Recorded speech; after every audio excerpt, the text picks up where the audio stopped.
12-25번. 그래서 이제 공정하게 이제 연구를 하면 모든 악은 소멸하고 이익이 증장하다. 자, 이와 같은 사람들은 지장보살의 성호를 듣거나 지장보살의 성상을 보고 지극한 마음으로 공경하면서 지장보살의 성호를 염송해서 만번을 채우게 되면 이 모든 여의찮은 일들이 점점 없어져서 안락하게 되며 의식도 넘치도록 풍족하여지고 꿈에서도 모두가 편안하게 되리라. 우리가 살아가는데 의식의 문제가 아주 중요한 문제이다. 옷이 부족하게 되면 추위와 더위로부터 몸을 보호할 수 없고 음식이 부족하면 몸을 건강하게 유지할 수가 없게 되는데 이 모든 것이 현재의 불합리한 사회적인 구조적인 문제도 있겠지만 근본적으로 볼 때는 자기 자신의 문제이다. 자신의 어리석음을 반성하고 참여하는 마음으로 지극한 정성을 다해서 지장보살님을 생각하며 기도를 할 때 새로운 인연이 일어나서 나의 문제가 조금씩 해결되는 것을 볼 수 있다. 이것은 자신의 문제를 해결하겠다는 의지적 행위로서 자신을 반성하고 참여의 기도를 하기 때문에 가능한 일이다. 아무리 지장보살님의 실력이 불가사의하다고 하더라도 지장보살님이 모든 것을 해줄 수는 없는 것이다. 하늘의 햇빛도 나와서 광합성을 해야 나의 몸에서 비타민 D가 생기는 것이지 햇빛을 쏘이지 않는데 어떻게 나의 몸에 비타민 D가 생길 수 있겠는가? 저 하늘의 햇빛도 일광욕하는 사람의 것이다. 그래서 이 세상 모든 문제, 사회적인 문제든 경제적인 문제든 자기 개인적인 문제든 그 모든 문제의 근본적인 문제는 물론 사회적인 문제도 분명히 있겠죠. 우리가 환경에 영향을 받는 사람으로서는 그렇지만 개개인의 한 사람 한 사람의 삶을 보게 되면 개인의 자신의 문제가 더 많다는 거죠. 내가 어떻게 살고 내가 잠을 잘 것인지 일을 할 것인지 밤에 잠을 자고 낮에 일을 할 것인지 그저 밤에 술을 먹고 게임을 하고 낮에 잠을 잘 것인지 이런 것들 다양한 문제들 있잖아요. 그죠? 텔레비 보면 사람 인생에 보면 다양한 좀 문제를 가지고 있는 사람들의 특징은 다 비슷하더라고. 그죠? 다 비슷해요. 생활을 아침에 일어나야 되는데 남들 일어나는 시간에 자고 그죠? 남 밥 먹을 때 밥 먹고 남들 일할 시간에 자고 남들 잘 시간에 깨어있고 게임하거나 술 먹고 보면 생활 방식이 우리가 일반적으로 사는 삶의 방식으로 사는 것이 아니고 항상 보면 문제 있는 사람은 다 그 비슷한 방식으로 삶을 살아가더라. 그리고 성공하는 사람들을 보면 또 다 비슷해. 남들보다 일찍 자고 일찍 일어나고 세상 속담에 일찍 일어나는 새가 모기도 요즘은 또 그걸 반대로 해서 그죠? 일찍 일어나는 새가 건물에 못 들어간다 그런 말도 회계망측한 말도 하지만 그러니까 성공하는 사람들은 남들보다 삶의 방식을 다 성공한 사람들 비슷하게 살아서 참 열심히 산다는 거죠. 부지런히 살고 열심히 살고 그 중에 제일 또 하나가 있으면 뭐가 있다? 긍정적으로 사고한다. 그러니까 이 부정적으로 사고하는 것과 긍정적으로 사고하는 것은 뭐냐면 부정적으로 사고하는 것은 아무리 작은 것이든 아무리 큰 것이든 다 안 된다라고 이야기를 해. 이래서 안 되고 저래서 안 되고 이렇게도 안 되고 저렇게도 안 된다라고 이야기를 해요. 근데 긍정적으로 생각하는 사람은 이렇게 해도 해보고 저렇게 해도 해보고 이렇게도 생각해보고 저렇게도 생각해보고 어떻게든 되게 하려고 하는 노력을 계속해. 그러니까 자꾸 경험이 쌓이고 지혜가 쌓이고 그러니까 사람이 또 그게 긍정적인 부분도 있고 그러니까 뭔가 발전 발전이 있는 거예요. 근데 부정적인 사람의 특징은 해보기도 전에 포기하고 노력도 안 하고 게으르고 뭐 그런 것들이 다 똑같더라는 거지. 그래서 기도를 하는 사람은 늘 긍정적으로 생각하고 긍정적으로 말하고 긍정적으로 행동하라고 하는 이유가 그 있는 거예요. 그래서 기도하는 사람은 다른 사람들과 다르게 보고 다르게 생각할 수 있는 그 열린 마음, 깨어있는 마음, 그죠? 지금 현재에 집중하고 지금 현재의 그거에 내가 집중할 수 있는 사람. 네, 그런 사람이 기도를 하면 뭔가 부처님 가피가 나타나는 거예요. 내가 생각 못한 걸 부처님이 아이디어를 탁 준다니까요. 자신감을 탁 준다니까요. 자신감 없는 사람한테는 자신감을 주고 자기가 고민하고 힘들어하는 부분을 뭔가 그 기도 속에서 뭔가 아이디어를 준다니까요. 정말이에요.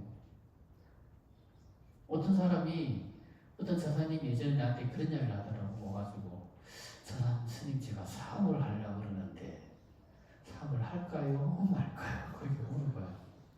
아니 사업하려고 하는 사람이 더 잘 알지 내가 잘 알겠어요. 그죠? 그럼 사업을 하려고 그러면 기본적으로 따져볼 거 아니에요. 내가 뭘 할 건지 자본금이 얼마인지 뭘 할 건지 뭐 어디서 할 건지 그런 거 기본 하는 사람 스스로 다 또 체크하고 난 다음에 할 건지 말 건지 고민하고 생각하자는 거죠. 근데 나한테 물어봐요. 그래서 제가 처사님한테 그랬어요. 처사님 간세음보살 하면서 자기 자신한테 질문을 던져보세요. 기도하면서 본인 스스로에게 질문을 던져보세요. 내가 사업을 해도 되겠는지 자꾸 질문을 던져보세요. 그러면 부처님이 답을 줄 겁니다. 그 사람만 그래서 한 1년 만에 만났는데 그래 하시기로 하셨어요. 그러니까 스님 말씀 듣고 기도해보니까 안 하는 게 좋겠다.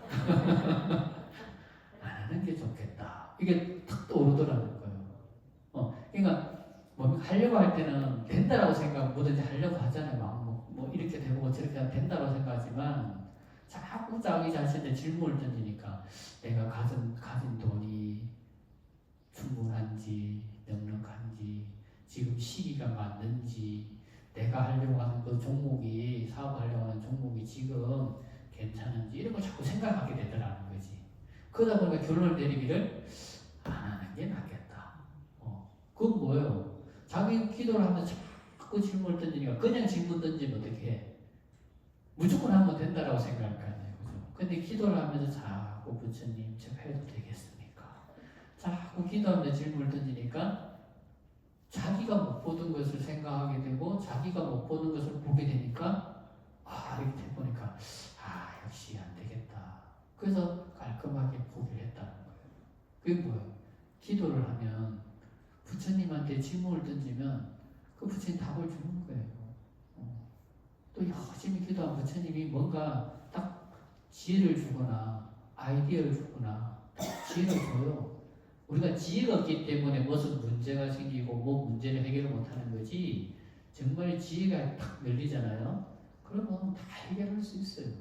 해결하는 방법을 찾게 돼요. 그래서 열심히 기도하는 사람한테 가피가 있지 안 하는 사람한테는 가피가 없다. 자, 12-26 험한 길을 가게 되면 귀신들이 보호해준다.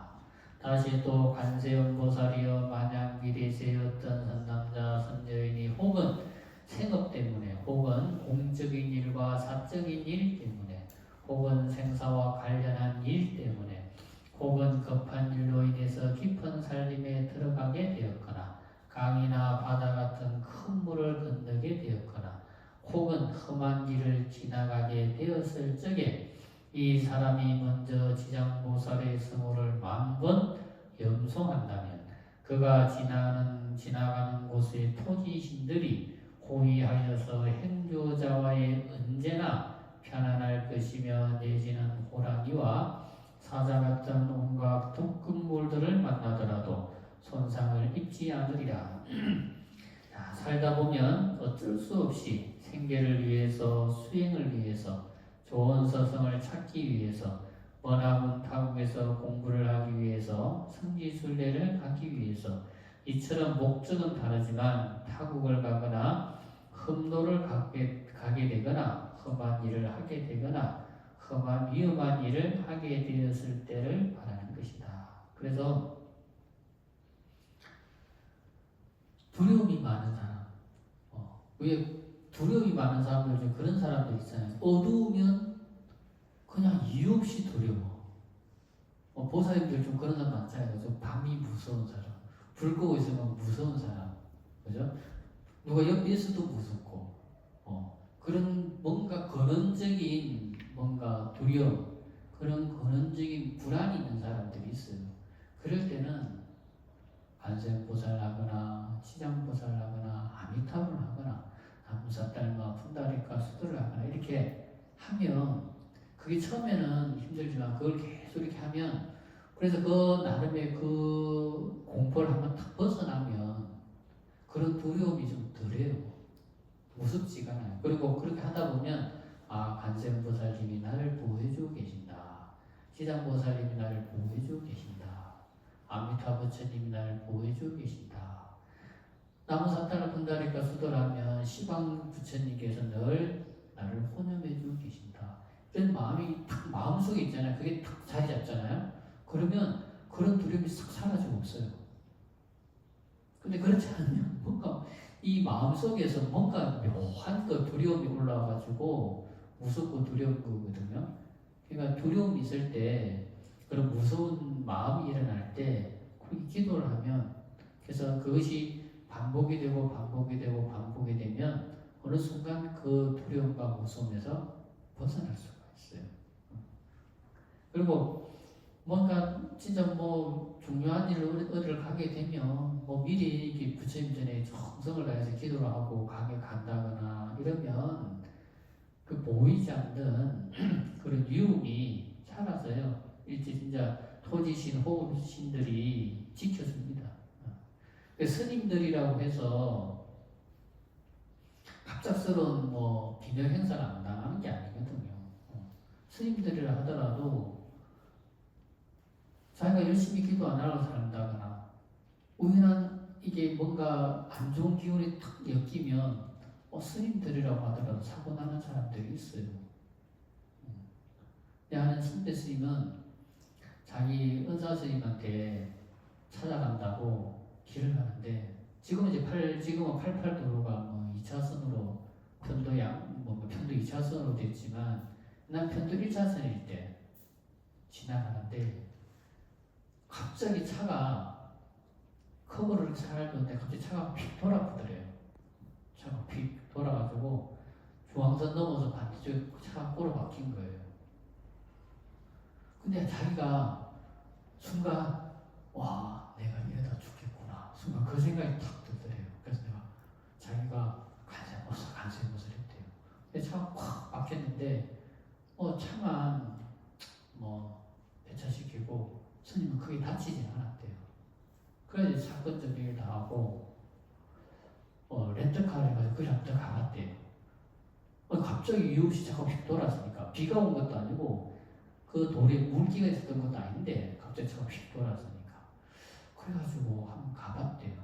잘 가봤는데도 매일 위험한 길도 아니고 커버가 엄청 꺾인 것도 아닌데 자기 아무리 생각해도 자기 모르겠더라는 거예요. 그래가지고 이제 은사스님한테 가다가 사고가 났으니까 그래서 이제 그날 이제 은사스님 다시 갔대요. 그래서 스님이 저번에 이렇게 올라가랬는데 그래서 사고가 나서 그다 모르고 사고 뒷주소 받고 이렇게 렌터카에서 오게 되었다고. 그 큰 자견사 스님이 좀 신통이 있는지 이렇게 생각하다가 야 네가 기도 열심히 하라고 사는 중이었으면 아마 네 그때 사고 났을 때 죽었을 것 같다. 그러더라는 거예요. 왜 그러냐 그러니까 자기 뭔가 네가 말한 걸 듣고 이렇게 자기도 마음속으로 이렇게 딱 이렇게 관해 보니까 안 해보니까 내 생각이 그랬을 것 같다는 생각이 든다는 거예요. 그러니까 스님이라 하더라도 열심히 수행 정진하지 않고 잘못 살다 보면 길에서는 어떤 일이 있을지 모르거든. 왜 그런 데 있잖아요. 길에 가다 보면 사건 사고 많이 난 데에서 보면 사건 사고가 많이 나잖아요. 그 옛날 88도로 얼마나 사건 사고가 많이 나고 또 얼마나 또 사람들도 많이 죽었잖아요. 그 88도로가 옛날 외길이라서 막 다니다 뭐 마음 급한 사람들 막 중앙선 넘어서 가고 옛날 그래 사건 사고 많이 났던 데가 그 길이잖아요. 그러니까 아다리가 뭔가 잘못됐던 거지. 그런 일은 누구에게나 일어날 수 있는 거거든. 그렇기 때문에 먼 길 가거나 먼 여행 가거나 할 때 이렇게 기도하면 그런 보이지 않는 행액이 피해가는 거예요. 그런 보이지 않는 행액이. 우리 눈에 보이지 않는다고 해서 그런 행액이 없는 게 아니거든요. 그래서 늘 이렇게 먼 길을 가거나 먼 일이 할 때는 꼭 기도를 하고 하면 동토나는 일이 없고 그런 행액을 피해갈 수 있다. 자, 12-27 지장보살님의 이름을 염하면 귀신들이 보호하여 주느니라. 부처님께서 관세음보살에게 말씀하셨다. 이 지장보살은 연부지에 큰 인연이 있으니 만약에 모든 중생들이 지장보살의 성상을 보고 성호를 듣고 해서 얻어지는 이익에 관하여 말한다면 백천급 동안 설한다고 하더라도 다하지 못하리라. 지장보살님의 명호뿐만 아니라 모든 불보살님의 이름 속에는 신령스러운 힘이 깃들어 있다. 우리는 명호라고 하지만 중국이나 대만에 쓰는 부처님의 이름을 성호라고 한다. 그러니까 성스러운 이름이라는 거지.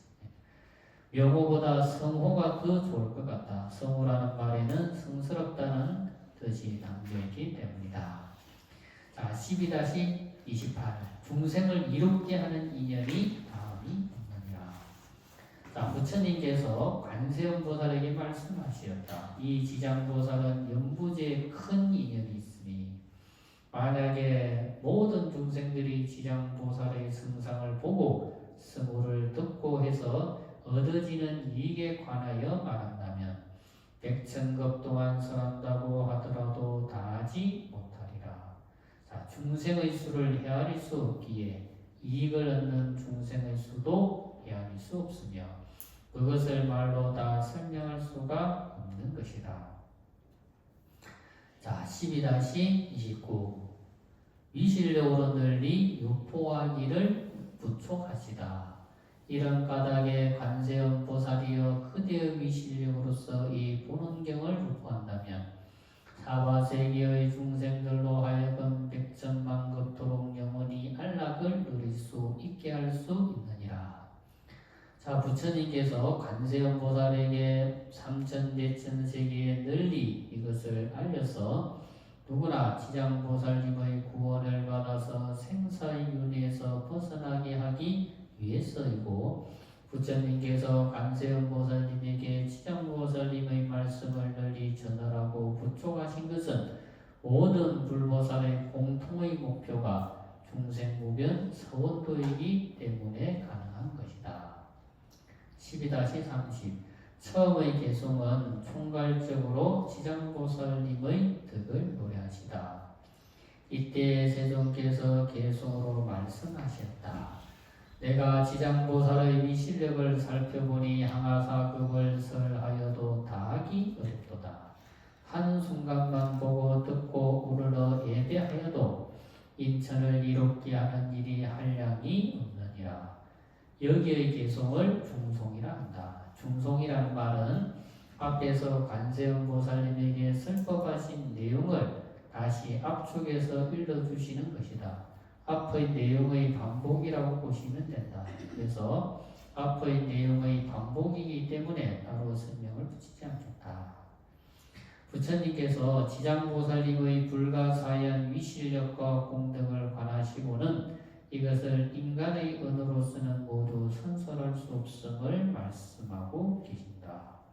12-32 두 번째 개송에서 세상에서 벗어나 복이 정작하는 일을 밝히시라. 이걸 같이 한번 읽어보고 따로 앞에서 다 설명되었던 부분이니까 같이 한번 읽어볼게요.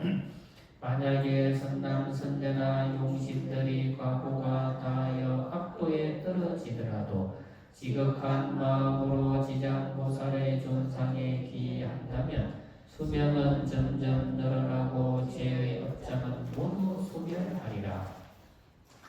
자, 어렸을 때 사랑하는 부모를 잃고서 그 혼신 어느 곳에 태어난지 알지 못하고 형제자매 그리고 모든 친족들을 성장한 이후에는 아무것도 모를 때 꼭 지장보살의 성상을 조성하거나 그림으로 그려서 애달픈 마음으로 참대하고 잠시도 그만두지 않고 3, 7일 동안 지장보살의 성호를 연송한다면 지장보살이 가히 없는 몸을 놔두어서 그 흔속들이 태어난 곳을 보여주고 설사 악도에 떨어졌더라도 곧 벗어나게 해주며 만약에 처음 마음에서 되전지 않는다면 거룩한 마정 수기까지 받게 되리라. 무상보리를 닦고자 하는 자와 삼계의 괴로움에서 벗어나고자 하는 이런 사람들은 대리심을 일으켜서 먼저 지장보살의 성상에 첨례한다면 일체 모든 소원들이 하루빨리 성취되고 영원히 가로막는 업장들이 모두 없어지리라. 어떤 사람이 발심해서 경전을 염송하여 비옥한 중생들을 제도에서 피안에 이르게 하고자 할 적에 비록 불가사의한 원력을 세웠어도 읽고는 금방 잊어버리고 그만두는 경우가 많은 것은 이 사람의 업장과 미혹 때문에 대성경전을 능히 기억하지 못하나니. 이건 설명하고 가겠습니다. 자, 과목에서 불망염지를 말하고 있는데 염이란 잘 기억하다는 뜻, 좋은 생각이라는 뜻이다. 그리고 불망염지란 잘 기억한다는 뜻에 해당한다. 자, 수행을 이루기 위해서 잘 기억해야 한다. 기억하지 못하면 성취할 수가 없다. 부처님께서도 어렸을 때 무념무상의 삼매든 그때의 느낌을 잘 기억해서 그때와 같은 느낌과 생각을 따라 수행해서 깨달음으로 나아가셨다고 한다. 이처럼 잘 기억하지 못하면 깨달음으로 나아갈 때 많은 장애가 된다고 보시면 된다. 앞의 경문에서 불망염지를 얻는 방법에 대해서 기록을 해놓았으니 잘 따라 해보시기 바란다. 그러니까 염이라고 하면 생각하는 뜻도 있고 잃는다는 뜻도 있어요. 염불이라고 하면 우리나라는 염불이라면 생각염자 염불인데 저 대만인데서 염하면 생각염, 부처님 용어를 소리내서 읽는 것도 염불이다. 이렇게. 그래서 염은 잘 기억하는 거. 기억하는 게 그만큼 중요하다는 거죠. 기억하지 못하면 지혜가 일어나지 못하는 거예요. 내가 부처님 말씀을 기억할 때 부처님 말씀을 통해서 지혜가 일어나잖아요. 그죠? 깨달음이 일어나잖아요. 근데 내가 아무것도 기억 못해. 아무것도 기억 못하면 거기에는 깨달음도 지혜도 일어날 수가 없다. 그래서 부처님 말씀은 좋은 구절, 좋은 말씀이 있으면 자꾸 외우는 노력을 해야 돼. 외울 버릇을 해야 돼. 아시겠죠? 자, 읽어보겠습니다. 자, 지장보살에게 향과 꽃, 의복과 음식 여러 가지 왕물을 가지고서 공양하고 깨끗한 물을 존상 앞에 올려놓고 하루낮 하룻밤을 지난 뒤에 마시고는 건중한 마음을 일으켜서 모신채와 술, 고기, 사음, 악을 삼가하며 3, 7일 동안 살생하지 않고 지극한 마음으로 지장보살의 서고를 생각한다면 꿈속에서 보살의 무변신을 보고 깨어나면 눈과 귀가 문득 맑아져서 경전의 가르침이 귓가를 스치기만 하여도 천만생 동안 다시는 잊지 않으리. 지장보살의 불가사의한 위실력이 그 사람에게 이러한 지혜를 얻게 하는 것이니라. 빈궁한 중생과 병이 많은 사람과 집안이 기울어지고 근속들이 흩어지는 사람과 잠자는 꿈 속에서도 불안한 사람, 구하는 것과 어긋나서 성취하지 못하는 자들이라도 지심으로 지장보살의 성상에 참여한다면 일체 모든 악사가 모두 소멸되고 꿈속까지 여지없이 편안하며 의식은 넉넉하고 귀신들이 지켜주리라. 살림에 들어가고 바다를 건널 때나 악독한 짐승과 악한 사람을 만나거나 악신과 악기들의 모진 풍파를 당하거나 여러 가지 재난으로 괴로움을 당할 때 자비로운 지장보살의 성상에 지극한 마음으로 공명 올리고 천례한다면 살림이나 바다에서도 마땅히 여러 가지 악한 것들이 모두 소멸되리라.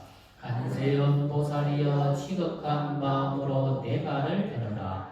지장보살의 무량한 불가사의를 백천만 것 동안 말하여도 다하지 못하리니 지장보살의 이 미실력을 널리 선설할지니라.